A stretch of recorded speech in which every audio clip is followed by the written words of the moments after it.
What I don't get on this is that why, if he's so wrong, and if what he's saying is so bad, well then by all means, why don't the media report? Don't they report on stuff? Maybe delve into, look at the incarceration rate of illegal immigrants, or I don't know, do something reporterly. Yes. It's amazing that they didn't even cite any of their fake studies, and there are a few of those rolling around out there, although I suppose those would be quickly shot down. All they do is point and sputter at him and sneer and laugh. Ha, ha, ha. It's much like the way they responded to Mitt Romney talking about, no, we're not going to have to round up illegal immigrants. Once the jobs dry up, they'll self-deport.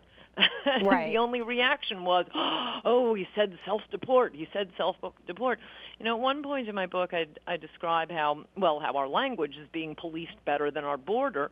Not allowed to say amnesty, self-deport, illegal immigration, or illegal immigrant, and said what I thought was kind of a joke, soon we won't even be able to say Mexican. And that's what it seems like they're all reacting to. It's as if, you know, Donald Trump used the M word. Right. And in your book, you get into this in Adios America, the Left's Plan to Turn Our Country into a Third World Hellhole. You get into specifically one of the things that he had mentioned in his remarks from earlier this week that everybody jumped on. And now we see the thing with NBC. I didn't even know he had a mattress line, but apparently Serta dropped his Trump mattress in retaliation to all of this.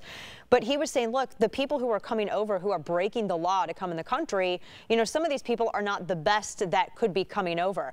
And people are overreacting to this. But Ann, I mean, you've even done digging on this.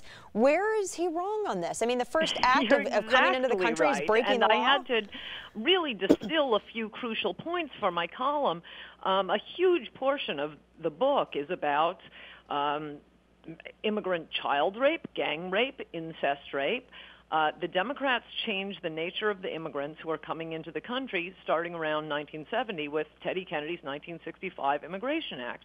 It's better for the Democrats to be bringing in people from as different cultures as possible, the poorest of the poor, just incredibly primitive cultures.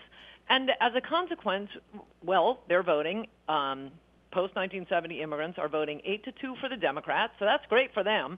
But they're also committing a lot of really shocking, heinous crimes we haven't seen much of in this country before. Those are some of the big ones. And the media censorship on anyone talking about it is really... that is really the bigger story here. This book only became this book when I was writing a different book, and I'd written a couple of chapters for it. When I turned to the immigration chapter, I thought, you know, well, I'll look up some facts that every American will be shocked the government will not tell us how many immigrants, legal and illegal immigrants, and how many anchor babies are in our prisons, and what crimes have they committed, and what countries do they come from. But no, the government really aggressively hides that information, and after about 2 weeks of digging, I called up my publisher and said, this book is not going to be the book I told you about. Yeah. Let me tell you what I found here. And I described that process and also the little tricks for finding when you see a case, you know, Richmond man convicted in child rape, how to determine whether the Richmond man is an immigrant. There are many telltale signs. The best one is just to look for the court translator. And just on, you know, court translators alone, we could build 3 fences on the border. We'd be saving so much money.